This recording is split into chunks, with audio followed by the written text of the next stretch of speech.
Alrighty. Things happen on live. Now, before we get started, we're sending a big hello out to our audience today, all of our registered Zoom participants, as well as our friends streaming across our social platforms. Regardless of what platform you're on, let us know in the comments section. And speaking of comments, if you are on Zoom, make sure that you have your settings to all panelists and attendees or everyone so that we can see them. So where are you all joining in from today? Let's see, we have Miami, Queens, New York, Alberta, great, some great places. Wonderful. For our regulars, it's great to have you back, but for those of you that are new to Your Brain at Work Live, welcome to the party. For some context, it is the title of one of the best-selling books by our CEO and co-founder, Dr. David Rock, and it's also the name of our blog and podcast. We are recording today's session, so if you're interested in a replay, be on the lookout for our email later today. That email is going to include a survey for feedback, as well as a number of resources that are aligned to today's conversation. Now, as far as sharing slides, we reserve that for our corporate members and clients only. However, if you'd like to become one, let us know in the chat. We also suggest turning off your phones, putting your emails on Do Not Disturb so you can get the most out of today's discussion. And it's also going to help you with that audio and video quality. And we love interaction, so please share your insights with us and your thoughts and comments in the chat.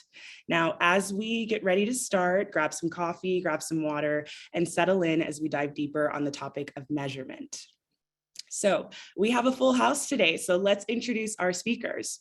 Our first guest is a researcher at the Neuroleadership Institute, where she focuses on translating cognitive and social neuroscience into actionable solutions for organizations, as well as helps to communicate relevant research in an accessible manner for the public.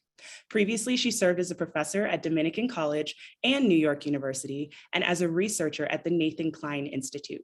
She holds a Ph.D. in neuroscience from New York University and a bachelor's degree from Brown University. A warm welcome to NLI researcher, Dr. Emma Sarro. Emma, thanks for being here today. Thanks for having me. Our next guest partners with large businesses to implement key initiatives for leadership transformation, culture change, and inclusiveness.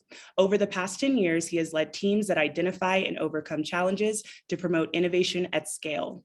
Consulting across many industries, including finance, technology, healthcare, biotech, and pharmaceutical, he and his team are able to help drive real, sustainable change while allowing smooth business procedures. Please join me in welcoming our Director of Client Experience at the Neuroleadership Institute, Drew Sumter. Drew, great to have you here today. Great, thank you, Shelby. Excited to be here. As the heartbeat of our client experience team, our next guest is not only in charge of delivering products and solutions NLI offers to our clients, but continues that world-class relationship by leading the charge on sustainment support and measurement data. She lives and breathes the impact of our work on organizations and the people who are a part of them. When you partner with NLI, you are placed in the hands of a best-in-class team led by our Senior Vice President of Client Experience and Product at the Neuroleadership Institute, Katherine Milan. Katherine, it's so great to have you back. Great to be here. Thanks, Shelby. And for our final guest, as the captain of our sales, content, and marketing teams, he is no stranger to the business world. He's a numbers guy, but also has an abundance of experience developing and implementing solutions and initiatives that transform the way leaders and their organizations think and behave. He's also presented at TEDx Gramercy about how the power of games can drive behavioral change in business. A warm welcome as I pass the mic to Senior Vice President of Corporate Solutions at the Neuroleadership Institute, Marshall Bergmann. Great to have you here, Marshall, and I'm passing it over to you. Thanks, Shelby. My audio coming through okay? Sound great. Wonderful. And thank you for the great introductions. Thank you, audience, for joining us today. We have a great crew. Drew, it looks like you've got some fans chiming in on the chat, which is pretty exciting. I've never seen that before, so very cool. And really excited to be here with all of you. So I'm just going to spend a little bit of time kind of setting the stage, and then I'm going to let our experts do most of the talking today. But one of the things that's great about working at Neuroleadership Institute is not only do I get to work with amazing organizations like the people who have joined us today, but I also get to work with really brilliant people. So Dr. Emma Sarro is a researcher and someone that I am lucky to work with every day. And I'm really excited to have her share with you some of the underlying science of what do you need to understand as a leader of an organization or as a leader in talent development in order to drive behavior change in your organization.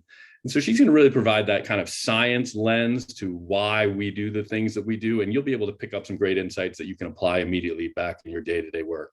Now, on the other side, we don't just have great scientists, but we have great actual folks who do work on client sites. So Drew and Katherine represent some of the best of what we do with our clients. They work hand in hand with clients to drive behavior change in order to help organizations achieve their business goals.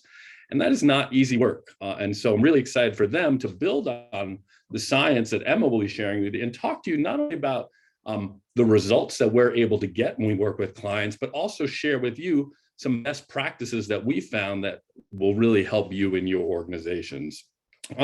So that's an overview of what the different folks are going to be talking about today. And today's session, just to get real specific, is really about summarizing some work that we've been doing over the last 6 years, which frankly, sometimes I think we should be more proud of it. But I think what we've really done is over the last 6 years, working with our researchers and our client experience team have really cracked the code on how to drive sustainable behavior change at organizations.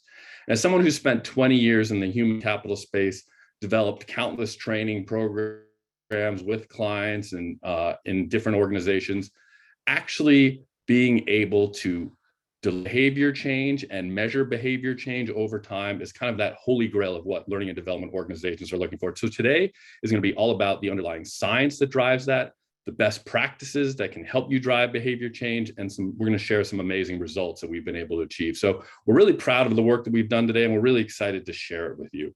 So without further ado, let me give you a quick overview of what we're going to do. I'm going to do a quick agenda setting, just kind of introduce folks who might be new to Neuro Leadership Institute or new to Your Brain at Work Live, share a little bit about the work that we've done so far, and then I'll be handing it over to Emma, and then Katherine, and then Drew. And at the end of each of their sections, we'll have some time for you to ask questions, and we'll try to address them. We're also going to have some time for Q&A at the end as well. So if you have questions, we're actively watching the chat. We've got people in the chat that can actually follow up and give you additional information, follow up in the chat with you, or we'll try to bring those questions to one of our experts today. So be active in the chat. We'll be watching it. And why don't we just go ahead and get started? So let's see here. For those who are new to the Neuro Leadership Institute, we've been around for about 24 years. At the core of our business is research. So we have the Neuro Leadership Journal. We've been publishing research since our inception, and we continue to publish research. We have a very deep research team that's working not only internally and with our clients, but also with external organizations. And we've published 50 research papers since 1998, some on the science of behavior change, which I'll share with you in just a bit. Our work reaches some of the greatest organizations in the world. So right now we work with 63 of the Fortune 100. We work with global corporations, large and small, and we work with them to help them achieve their goals by driving behavior change at scale. And we have operations in 24 countries, and our work appeals and works in all sorts of settings. And just getting into a little bit of the research, I mentioned the Neuro Leadership Journal before. These are some actual articles or some papers from our journal that actually talk about some of the underlying science that we're going to be covering with you today. So we've got the science of making learning stick, getting to a culture of feedback, leading change with the brain and mind. There's a lot of insights from both social science, neuroscience, and cognitive neuroscience that if you apply can really make a difference in how you drive change in your organization. So Emma will be sharing some of that with you. Now, before we get into science, I just want to do a little bit of a warm-up exercise. Let's see how active you all are in the chat. So get ready. We're going to put up a poll in just a second, but I want to do a quick survey, and I want you all to think about a typical training solution at your company. So, maybe it was one of your most successful ones, maybe it was not so successful, but think about that most recent solution that you rolled out in your organization. And I want you to think about 2 months after that, or after that event, or after that intervention, what percentage of your learners do you think will be doing things differently? And so we've got some choices up here for you. So what percentage do you think of people will actually be behaving differently after that intervention? Excellent. Seeing lots of good responses here so far. We're almost up. We're over 100, so 43% answering, over 50. Great. Fantastic. All right, I'm going to give you about 10 more seconds to answer. I see some questions in here. Depends on how the training is conducted and followed after it. Absolutely. So we'll be talking a little bit about sustainment activities. All right. So why don't we close up that poll and let's share the results. All right. So I think you all should be able to see the results, but if you can't see the results, I'll share with you. We'll start at the top. 1% of you said 81 to 100%. So perhaps we should find out who that person is. Maybe we can have them on our next webinar, Katherine, learn what they're doing as well. We had 9% at 61 to 80%. We had 14% answered 41 to 60%. So the majority are really in the 0 to 40% of people will be changing their behavior 2 months after the program. So I just want to share with you some of the results that we're getting with our clients right now. So the average across all NLI programs for our core programs is 83%. And Katherine and Drew will talk to you about how we measure that. They'll talk to you about how we get those results. But what I do want to share with you, it is definitely very possible to get better results than what many of you are experiencing in your programs right now. So that's an achievable goal, and we're going to share with you how you can get to that. Next question. This is a fun one. So we've spent a lot of time in the virtual world over the last couple of years, and a lot of organizations have shifted a lot of their training to virtual. So the question here today is, if you consider 3 different virtual training solutions, we've got what we call the high impact virtual experience. Think of like a half day, a 3-hour workshop broken up into 1-hour sessions, 1 session per week, so spread out over time, or a virtual digital learning solution. Again, think 1 digital interaction once per week over time, or an in-person workshop. Let's think of a 3-hour half-day workshop. Which of these do you think delivers the greatest behavior change? See some answers coming up here. I'm leaning over here to look at the chat here. Excellent. All right, we got about 50% of you responding. Why don't we give, let's give them 15 more seconds. This is really interesting. Katherine and Drew, you're gonna be fascinated by the answers here. All right, let's see. Let's show the results. All right, so it was a pretty even split, which is really interesting. So we'll have to think about that a little bit when we talk about that a little bit later. But pretty even split. So a third of you basically saying the virtual workshop over time, a third saying the digital, and about a third saying in-person workshops as well. So again, what we're going to do is we're going to share with you what we're getting in terms of results here at NLI. And NLI, we're looking at these sorts of results. So 88% of people changing behavior once per week after a virtual hive, 79% through our digital solutions, and in person, only 54%. So one of the things that we've been talking to clients a lot about lately is, yes, we know you all want to get back together in person, and we all want to see each other. And there's great value in bringing people together. But if you're looking to drive behavior change, you may want to continue to focus on virtual or digital learning solutions delivered in the right way in order to get the results you're looking for. So again, we'll talk a little bit about how you can achieve that, because there's some really interesting design decisions and some science that Emma, Drew, and Katherine will be sharing as well. And one last question, and then we'll get into it. So here's a question about a client we had. So one of our clients had 130,000 employees, and they wanted to do a non-mandatory training program. And so think about your own organization. Imagine you have 10,000 or 100,000 or 500,000 people in your organization, or 50. If you did a non-mandatory program, what sort of enrollment do you think you would get for completion in those first 30 days? Let's put up that poll real quickly.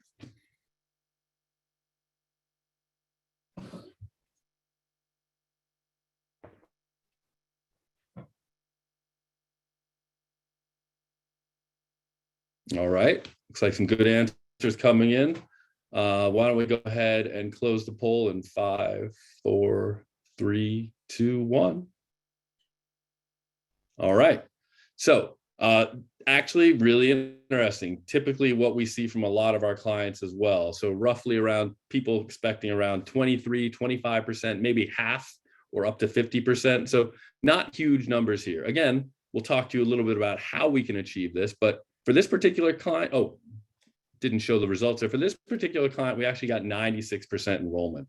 So there are techniques you can use not only to drive more behavior change, but also drive more people into enrollment. And one of the things that we found is making mandatory training or making training mandatory sometimes leads to less behavior change because people are sort of frustrated that they're even there because they're being forced to. And Katherine's got some great data on that as well that she can share. So that is my little introduction right now. I'm kind of excited about what's possible. Now it's up to Emma, Drew, Katherine to tell you how to really do it. So Emma, can I hand it over to you?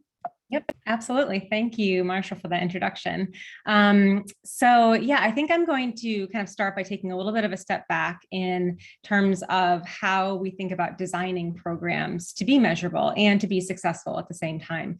So it seems that when we're thinking about instilling organizational change, what we're really looking to do is to design a program that can kind of equip employees with the ability to fundamentally change their behavior.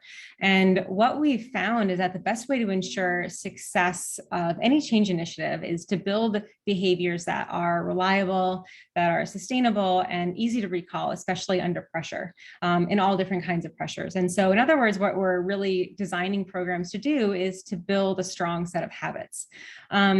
And so what I'm going to do is just talk a little bit about the science of habit formation, why it happens, why we naturally build habits, and how to best do it given the literature. So what we do know, you can change to the next slide. What we do know is that habits are the key to real sustainable, strong change. But the way they're formed is through consistency and through practice.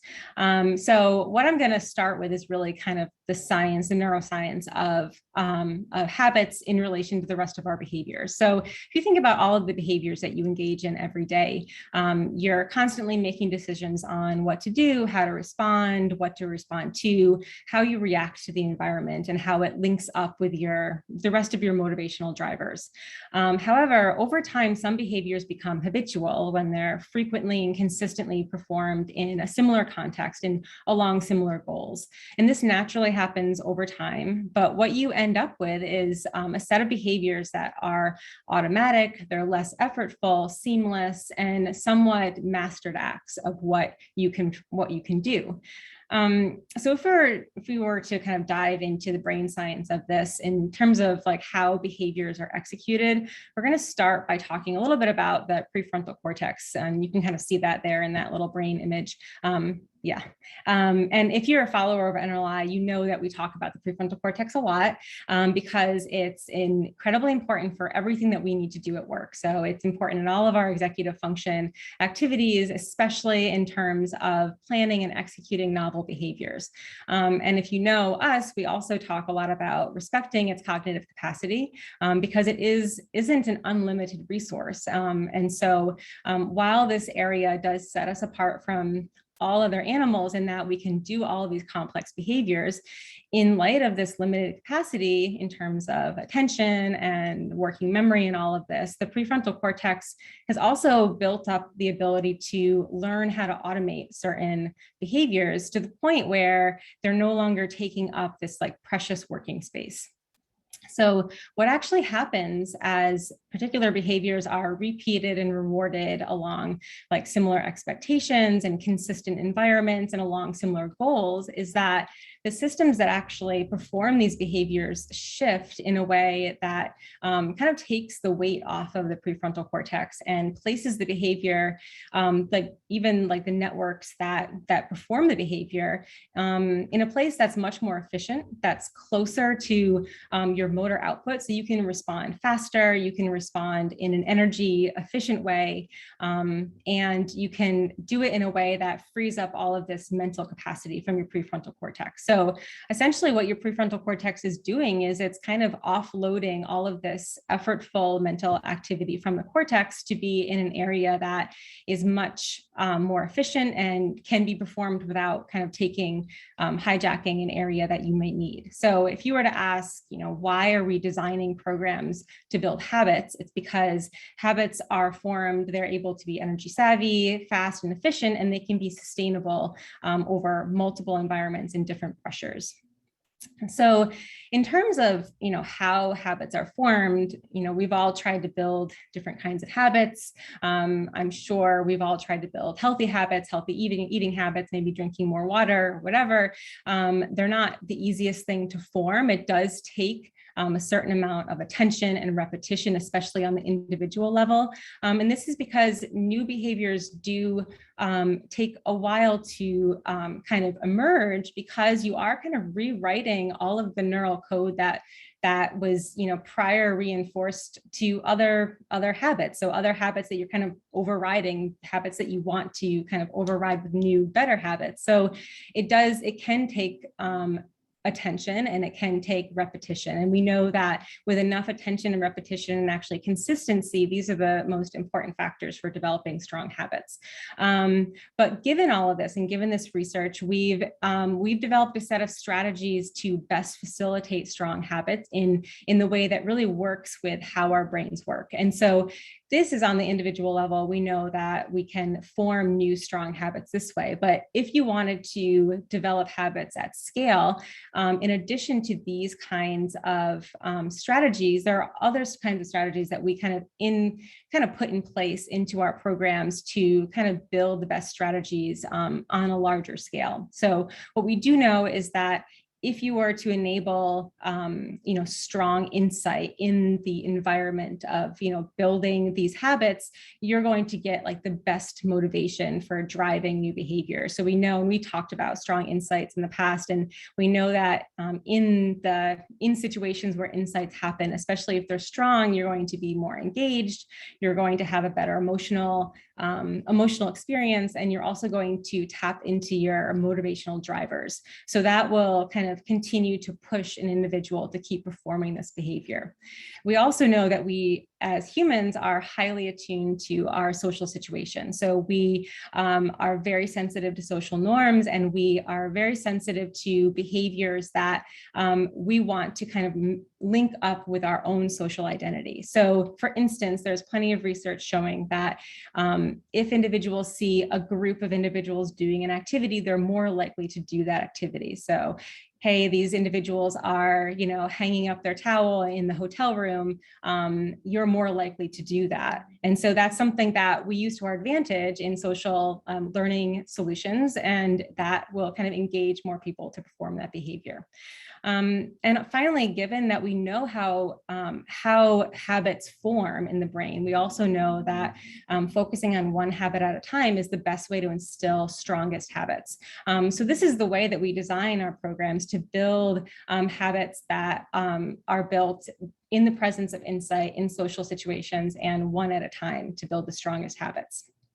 But finally, as I kind of get to the end of my little spiel on habits and hand the mic over to Katherine, is the reason that we build these habits as opposed to other complex behaviors is because habits are the behaviors that we go to when situations change in pressure. So in social pressure situations or performance pressure, which happens all of the time at work, that the behaviors that we default to are those of habits. So you end up with a set of behaviors that are consistent in differing levels of pressure, different environments, and you can measure them. So this is the way that you're able to actually measure the success of your program, because you do have a set of behaviors that you can go to and call to, and they're going to be consistent.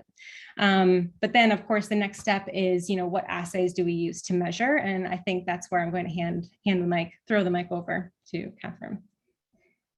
And I'll hand it back to Katherine in just a moment, Emma. Thank you so much. And thank you for the insights. I'll just highlight one last thing here. And if anyone has any questions for Emma, please type them in. But I would want to just share that this part about what do you want people to remember under pressure is incredibly powerful when having a conversation with business leaders about how they want to transform their culture, what sorts of behaviors they want. One of the questions that we always ask, I've heard David Rock ask this of CEOs many times, is, so if things just got really crazy and all the pressure was on, what are the 3 things you want your team to remember? What are the 3 things you want your team to do? So when the pressure hits, we default back to that unconscious behavior, and you want that unconscious behavior to be the things that you know are going to help your organization achieve its goals. So the more clarity a leader can get on the behaviors they want in their organization, then we can go ahead and build programs and measurement strategies to make sure that that's embedded. So, when the what hits the fan, they default to that right behavior, the right habits, not the wrong habits. So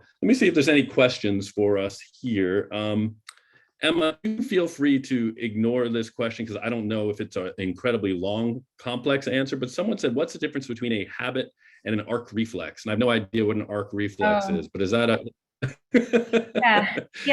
that's a great question. But an arc reflex is just like it sounds, it's a reflex. And it's typically referred to as a behavior that's a more of a motor behavior. So you step on a nail and you like pull your foot away. So that's an arc reflex. It mostly, and in terms of like how it's typically taught, it's mostly referring to activity in your spinal cord. Habits are very similar in that they're kind of default, but we have a little more cognitive control over habits. So you can kind of get in the way of like performing a habit, but it's very hard to, for instance, like not knee jerk away from a nail when you step on it. Yeah, that's a good question. Well, I told you it's so cool working with that. Like, how great is that we can ask those questions and get amazing answers? So thank you so much for your section there, Emma. Great stuff as usual. I'm going to hand it over now to Katherine to talk a little bit about how do you actually build these programs and measure them? Katherine, over to you. Thanks, Marshall. So one of the most common measures that we see clients using when they're looking to measure their learning programs, and it is a measure that we ask as well, is something called Net Promoter Score, or NPS. This was developed by Bain, and it was built to measure brand awareness and market penetration. So it's the question that you get a lot of, end of surveys after you've, purchased something from an organization. How likely are you to recommend X company to a friend?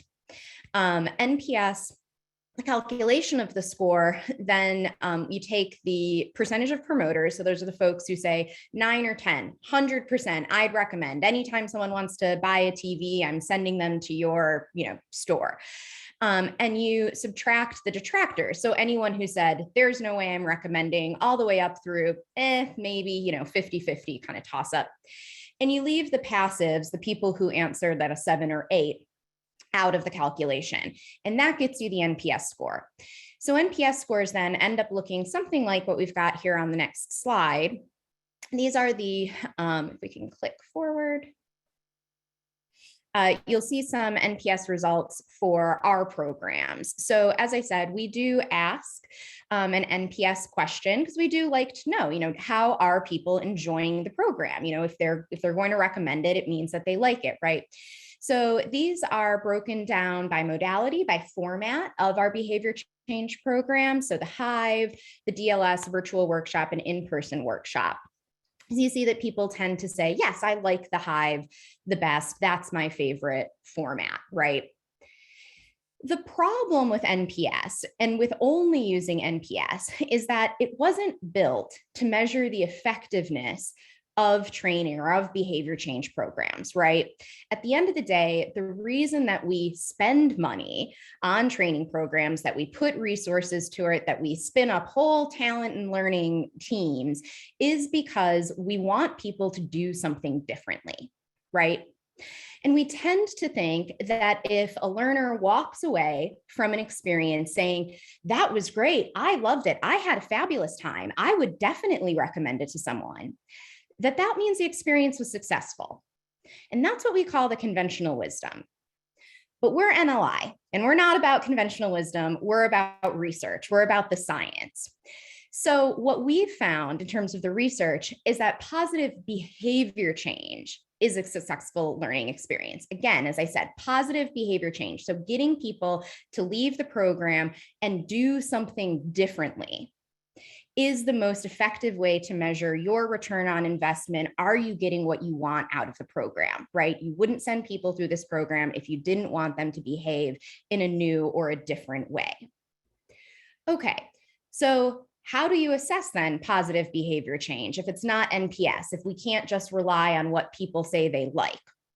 Well, we look at a few different factors. So we look at preparation. did the program equip the learner to actually engage in new habits? Do they know what you want them to do? Do they have the tools that they need to do those things? Where are they applying those learnings? So are they doing it in one-on-ones, in team meetings, private, public, all of that, which helps you understand, again, have they learned what you want them to learn? And are they practicing enough in the situation in which they need to use the habit to have that build so that it's an automatic trigger when they encounter the situation that you're equipping them for? What are the obstacles, right? We all know the more difficult that you make something, the less likely people are to do it, right? So we want to know what obstacles they're encountering so that we can then remove them or mitigate those obstacles. And then finally, and most importantly, frequency-based behavior questions. This is really where we like to focus. This is where, all those great numbers that Marshall was showing you earlier are coming from, are these frequency-based behavior questions. So an example of a frequency-based behavior question from our DECIDE program: how many times in the last week have you deliberately used a strategy to mitigate a bias? DECIDE is all about breaking bias, mitigating the effects of unconscious bias. The SEEDS model, which it's based on, is NLI's proprietary model, the only one to mitigate bias that we know of, out there in the world. So we ask how many times in the last week, and the reason that we focus on the last week is that's what people can most accurately and easily remember. The example that I like to use is if I say, how many times in the last week have you had chicken for dinner? You're going to think back and you're going to say, okay, I had chicken on Monday and I'm having it today. And oh yeah, and I had it on Wednesday. So 3 times this week. If I were to say, how many times in the last month have you had chicken for dinner? You're going to think about what happened in the last week and you're going to multiply it by 4, because people can't really accurately remember what was I doing 3 or 4 weeks ago, right? So we want to get an accurate measure. So we ask about a period of time in which people can accurately remember what were they doing, where were they practicing things. So then we look at anyone who says that they engaged in this behavior, deliberately using a strategy to mitigate a bias. Anyone who says I've done that 1 to 3 times a week or 4 to 6 times per week or more, that gets moved into what we call behavior change percentage. So the percentage of people who are changing their behavior as a result of the program. So for DECIDE, we've got a sample size of, a little over 16,000. We've got a BCP there of 79%. So 79% of all of those 16,000 participants are doing something differently at least once a week or more as a result of this program. So that's what we really like to focus on there. And that's what BCP is. What we're able to do then is look at the BCP scores and compare it to NPS. So what you'll see here is that, again, we're able to design programs that people like, as evinced by the NPS scores there on the right, and that are effective. So we've broken down NPS by format here as well. So you see that the hives have the greatest level of effectiveness when it comes to changing behavior. In-person workshops, both least recommended and lowest level of behavior change. Still good, you're still getting over half of your people to do something differently, but it's not 88%, right? So as I mentioned earlier, research really shows kind of people's willingness to recommend a program, how much people liked a program, doesn't actually accurately predict their change in behavior. How often are they doing something differently? And at NLI, we recently went through and made our own contribution to this body of research that proves that. Looking at, again, NPS scores and BCP scores, we looked at data for the past 4 years. This goes over 259 clients. And what you're seeing here on the screen, this kind of scatter plot, is showing the correlation between BCP and NPS. So how many BCP scores could be explained by the NPS scores, right? And what we see is a R of only about 0.3. So what that means is that only about 30% of the BCP scores could be explained by what the NPS scores were predicting there, right? So that's a fairly low correlation. We're really happy to see this, just adding in there more that when we want to look at effectiveness of training programs, we need to look at behaviors changed, not whether or not people enjoyed the program, or not simply whether or not people enjoyed the program. Emma, was there anything that you would add to this, just knowing this is one of our fabulous research slides? Oh yeah, I mean, I think this is it's a great slide to talk about. And I think that you're right on that NPS shouldn't ever really be used alone. And I think that's great that we use multiple measures, but you can get some value from this just in terms of general attitude, especially in reference to the detractors. So if you were to look at the detractors, that can tell you a lot about whether or not you want to keep using the program the way you're using it. And research does show that attitudes or poor attitudes, if you ask somebody whether or not you will do something, if they are like negatively responding, they're really very much likely not going to do that behavior. It's pretty predictable. If you're not going to do this, if you say you're not going to, you won't do it. But whether or not you say you promote something isn't a great predictor of actually doing the action. But I think it's a great way to just get a general feeling for the experience going forward, and just not the only measure. So I think combining both of these is a great way to do it. Thanks, Emma, and thanks, Katherine. I saw a couple questions come in, Katherine, before we go on to the next session. So I'm going to address one, and then I want to flip one to you if you don't mind. So one of the questions was, someone asked from the previous section, who defines what the right habit is, which is a very meta question. But what I can tell you is, I'll give you by way of an example. It depends on what you're trying to accomplish, right? So for example, Katherine talked about a habit around mitigating bias, right? So what you need to do is you need to define what are the results you're trying to achieve. We want our organization, people to be more inclusive. We want people to be more innovative, whatever that goal is. And then you actually need to find a researcher like Emma or Katherine or our team, and actually go look at the research to find out what are the most important habits that you could practice that are going to get you the results you want. The analogy that I like to use is, if you decide to yourself, I want to be more healthy in my life, you could Google on the internet, be more healthy, and you'd come up with 18 million different habits that you could practice.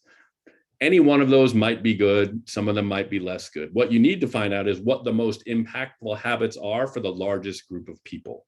And so that's when we come up with the 3 habits of a program, or the 3 behaviors that we want people to practice. That's based on research, because those are going to be the habits that are going to have the biggest impact on the results that you're trying to achieve. So there's no right answer on what the habits are, but there are more effective habits than other habits. And I'll pause, see if Katherine, do you have any comments on that, or Emma as well? Yeah, the only thing I would add to that, Marshall, is, when we're looking at building our products, we're looking at what's the most effective habit to solve the problem that we're trying to solve. And also, how do we make that as memorable as possible, which kind of links back to what Emma was saying earlier about habits need to be really easy to recall under pressure, right? And the example that I like to give about that is a story that I remember my mother told me when I was growing up, that when they launched the 911 program, that it was originally advertised as 9/11, a simple 9/11, right? What they found was that people in a panic, when they were trying to use the service, were looking at their phones to try and find the 11 key. They weren't thinking. They were under such tremendous pressure. They forgot there's not an 11 button. So they had to change it to 911, because that was the simple, easy to remember, and effective under pressure. So when we're looking at that with programs, we're looking at both effectiveness and ease of recollection under pressure. Brilliant. Thank you so much, Katherine. Emma, anything to add? Yeah, that's right on. And I would just say, in addition to that, just thinking about what the outcome you want to have, right? So you're looking for some kind of outcome that's measurable. What habits get you there the easiest? So I would say thinking about the outcome too is another piece of this. Wonderful. Thank you. And then Katherine, a question came on about the measurement, and they were saying, do you need to have some kind of baseline measure beforehand in order to see this behavior change? So maybe you or even Drew could talk about that. Yeah, it's a great question. So the answer to that is generally no. So when we're asking habit-based behavior questions, no, we don't do pre-measurement. And the reason for that is pretty simple, which is before you tell someone what you want them to be doing, before you define what you want the habit to be, how are they going to know to engage in it? So you're going to get a low baseline because they don't know what the habit is that you're looking for, right? What we're looking to do is really instill new habits. So we teach people what those habits are. We help them embed the behaviors that are going to like form into those habits. And then we ask about the rate of practice of those habits over time. For things where you're just trying to do more of a temperature check of the organization, which is going to be something I talk about in a minute, we do a pre and post there. But for the BCP questions, it's really just a post. Fantastic. So why don't we go ahead then, because you're going to address a little bit about that now. So yes. So, okay. So how do we ask, when do we ask this behavior change question? When do we ask NPS? What does this look like? So at NLI, we have 4 core measurement offerings. This is our measurement portfolio. So the first is the Participant Impact Questionnaire, or PIC. This is what most clients would call something like a smile sheet. It's a survey that we deploy immediately at the end of training. Our facilitators actually ask this and give folks time to complete this 5-question survey right when they finish a training. We ask NPS, we ask about the value of the content that they've just been through. We ask about the facilitation, and other things like that we just are getting a sense, a snapshot in time of what was the participant's initial response. So the value there is just getting confirmation. Yes, okay, people are seeing value. The facilitation went well. And we have a free form field. So we'll use that if we need to make any little minor course corrections before we run the next session for the next audience. The behavior change assessment. So this is where we ask the BCP question, the how many times in the last week have you done X or Y thing, right? That is deployed 2 to 4 weeks post completion of a training program. And I know I saw some questions about this in the chat. So we have a self-report version that is 15 to 17 questions long, depending on the program. We also have a 10-question version for each of our programs for people who like something shorter. And then we do have a direct report or colleague version of that survey. So we ask participants to self-report, and then we send a survey out to their direct reports or colleagues where we ask them, how often are you seeing your manager engage in this behavior? Where are you seeing them practice this? Are you seeing your coworker do XYZ thing? So it gives us a more rounded view than just a self-report. The Behavior Change Pulse, this is a newer offer for us. I'm very excited about it. Drew's going to be talking us through some of the fabulous initial results that we're seeing from this. It's a 5-question kind of truncated version of the behavior change assessment that we ask 3, 6, 9, and 12 months post completion of the program. So while the behavior change assessment gives us value by showing are habits being formed, where are they being formed, where are people practicing, the Pulse helps show that those habits are being sustained over time, right? That you're continuing to see value because you're seeing sustained change. Finally, the Organizational Climate Survey, or the OCS. This is one where we do have a pre or post. It could be used just pre, just post, or ideally both. This is to give you a sense of the sentiment within an organization about a given topic. We have an OCS for psychological safety, for bias, for growth mindset. It's a short, generally 10-ish, 15-ish question survey where we ask about employees' lived experience of a given topic. So that helps you get a sense, for example, of what is the employee's lived experience around growth mindset in your organization right now. Then you run a training intervention, and then what's their sense? How are they feeling about your organizational growth mindset culture post? So ideally, these offers are combined, right? What you'll see here is what we call, a minimum or a minimal measurement approach. This is what we would want clients, bare bones to do. So at the end of the program, so at the end of a DLS, for example, we would deploy the PIC where we ask them to give their sense of how the facilitation was, the content, all of that. Ask the NPS question for the first time. And then 2 to 4 weeks following that program, we give to participants the behavior change assessment. And then 2 to 4 weeks after participants get the behavior change assessment, we send it to their direct reports and colleagues. And the reason that we wait there is just to give those direct reports or colleagues more time to actually interact with the participant, right? To make sure that they've had enough interactions that they can give an accurate gauge there. So this is the minimum measurement approach. What we're really excited that we're starting to see more clients do is this robust or kind of platinum approach to measurement, right? They are doing an OCS pre-training intervention. So they're getting a sense of how people are feeling. Are they feeling psychologically safe, for example, in the workplace? They deploy their behavior change program. We get the pick, we get that snapshot kind of moment in time. Then they deploy the behavior change assessment. Participants report how are they engaging with habits. Colleagues are saying what they're seeing.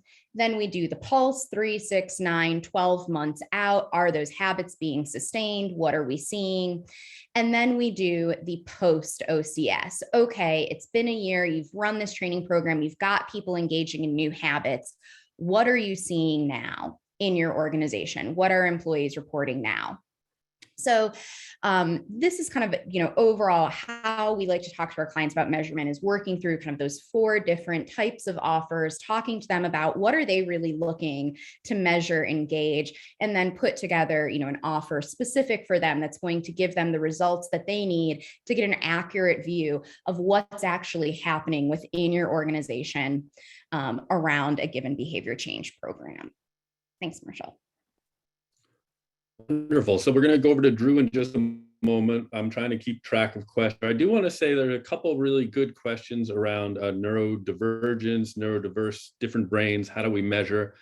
I think those are really complicated topics that I don't know that we'll have time to do, but I just wanted to say I noted them and we can follow up afterwards on that. I just don't know that we'll have the time to cover that. In terms of, I did want to call a couple of things. So number one is people were wanting to ask very specifically around what are the actual questions? So Katherine, I think you shared, but maybe Drew, when you do your section, you could talk a little bit about the specific questions that get asked. And then last but not least, Katherine did mention something I think is really important, which is our organizational climate survey around psychological safety. So I know that lots of organizations right now are really interested in understanding if they're creating psychological safety for their people, how safe do people feel. So if you're interested in an organizational climate survey on psychological safety, just type in the chat right now, say psych safety or psychological safety. We'll be happy to follow up with you because I just know that that's something that many organizations are really striving to achieve. We think it's really important and we'd love to help you on that journey as well. Emma, Drew, Katherine, did you see any questions in the chat while I've been talking that you wanted to address, or should we just keep moving on? Just in the interest of time, I'd love to kick it over to Drew so that we can see kind of how these offers and what this kind of like manifests as for clients.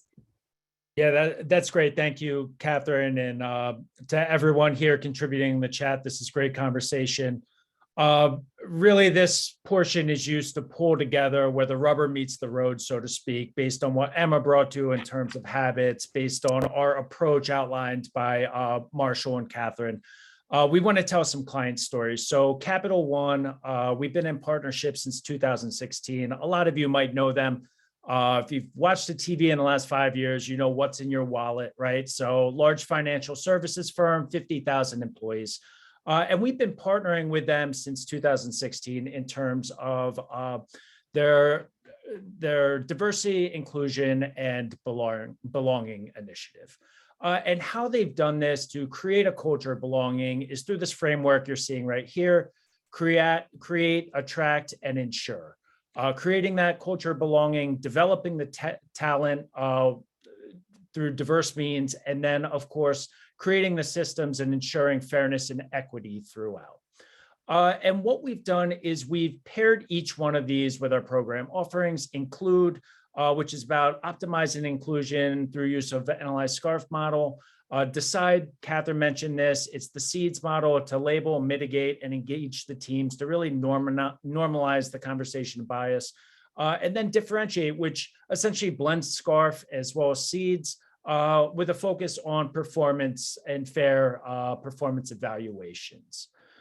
So we've rolled out 3 different programs, and when we look at the data here, we did this through the terms of our DLS. If you scroll up, Katherine dropped a nice little snapshot of what the DLS is. It's bite-sized, chunked out video, practice tool, research summary type learnings, set to take place over a 4-week span.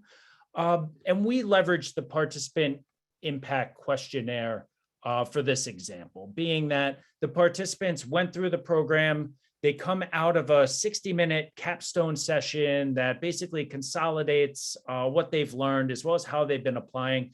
And then we measure it out, level 1 type feedback to understand the participants' program sentiment, immediate coming out. So you have the content, the facilitation, whether it resonated, the actual value they felt from that program initially.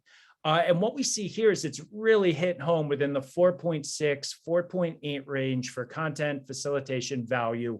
And again, this is a sliding scale from 1 to 5. And I also want to note very positive NPSs right here. So Net Promoter Scores, 77, 81. These are very, very strong.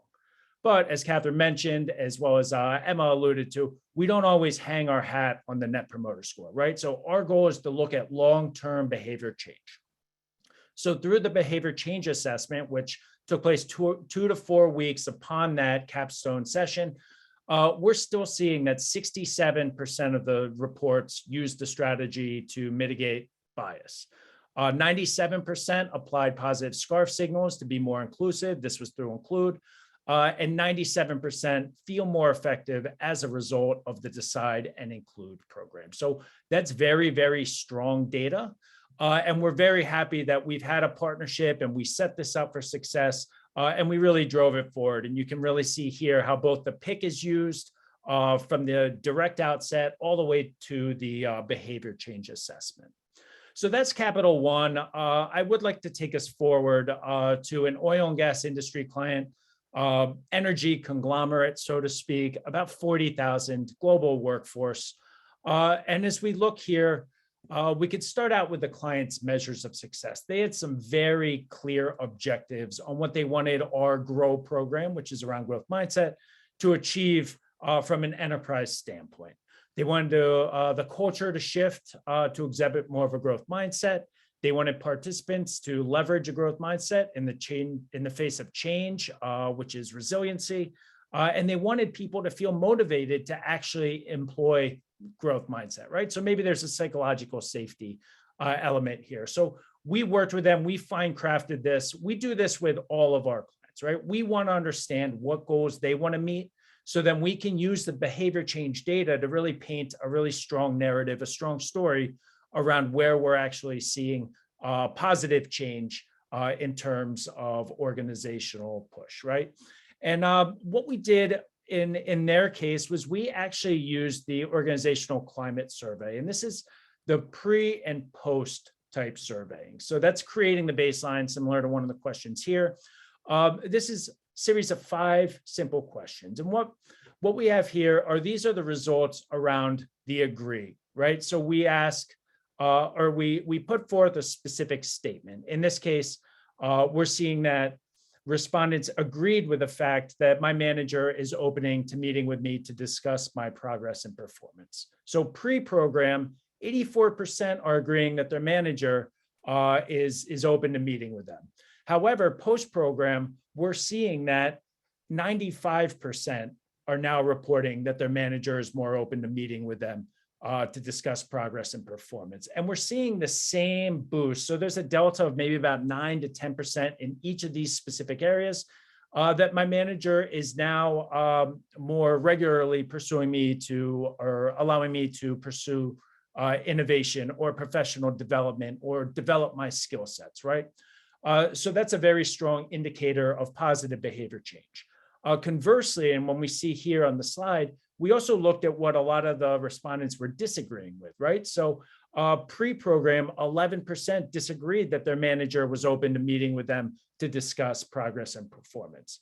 Now, we went back, they go through the program itself, and then what we see when we survey them again is that dropped all the way down to 2%, meaning that 2% now disagree that their manager is open to meeting with them to discuss progress and performance. And again, it's the same delta, roughly between 10, 12%, in which we see this change. So we want to see the lower numbers on the disagree on this right-hand column. And that's what we're, again, driving towards in terms of positive behavior change.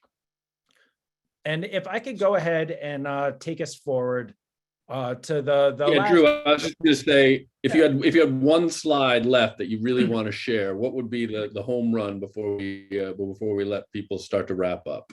Well, I know I'm running out of time, so I'd love to just push forward to the Lockheed Martin story and really talk about the pulse surveying. And this was mentioned previously. Lockheed Martin, very similar to growth mindset. They're looking to institute a growth mindset culture, a growth mindset common language. So what we did, we sent them through the DLS as well. This is enterprise-wide. We're seeing great behavior change, 2 weeks post-program, 4 weeks post-program, 85% saying they've shifted from fixed to growth, 92% sharing mistakes, 95% discussing growth mindset with their colleagues, right? So that stacks up against our goal for the common language. Now, what we did with them was we looked at these same respondents 6 months down the road. And we found that through a very strong sustainment plan, through a series of nudges, through a series of coffee house, keeping the initiative alive outside of those 4 walls of the DLS, we're seeing that 6 months down the line, 79% are still reporting that they're shifting from a fixed to a growth mindset.